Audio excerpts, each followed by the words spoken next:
What happens if you stop with minoxidil? Hey, my name is Alex, and in today's video I want to talk about what happens if you stop or quit with applying minoxidil on your scalp. And I have basically done it a few times because of scalp inflammation, and I would say it all depends on situation, why and when you are doing it, right? Because if you do it when your hair are strong, then it's different than when you are doing it when your hair are weak or you have just started with minoxidil application, right?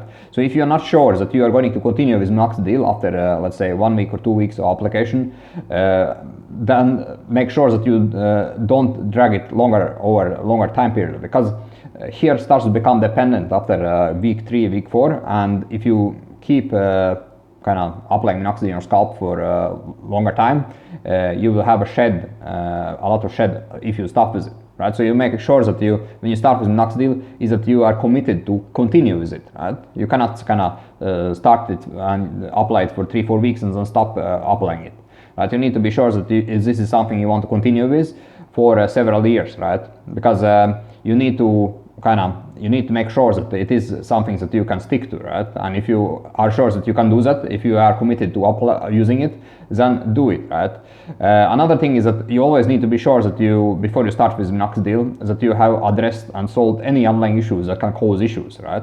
For example, if you're having scalp inflammation or allergies or DHT extrainternally, that also will make minoxidil less effective or cause problems. Because when I was having scalp inflammation in my scalp and I started with minoxidil application, it kind of fired up my inflammation and it became much worse, right? So you need to be sure that you have addressed all those underlying problems and find out the root causes of them before you actually start with the application of minoxidil, right? And you can stop with minoxidil if your hair are strong, they have become permanent hair, and you're doing everything to address underlying issues behind your hair loss, like blocking DHT, solving inflammation, allergies, all those stuff.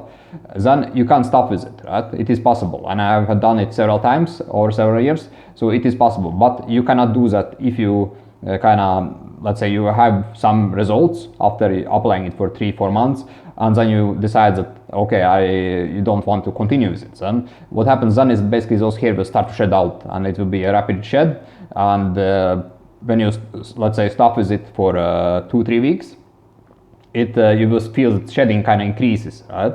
And if you keep continue with not application of minoxidil, the shed will continue for possibly like 1 month, 2 months, and it will peak out, and then it will decrease a bit, but still your hair will keep shedding out, right? So starting with minoxidil, it is a long-term commitment, right? So you need to be sure that it's something that you want to stick to it and want to keep using to actually get results, right?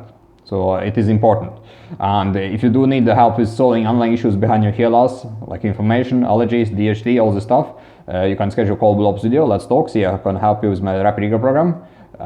For 6 months, basically I address and show you how to solve all the underlying issues and get results, right? So if it's something for you, you can schedule a call below this video. Let's talk. See, I can help you. Thanks for watching, guys. See you next time. Cheers.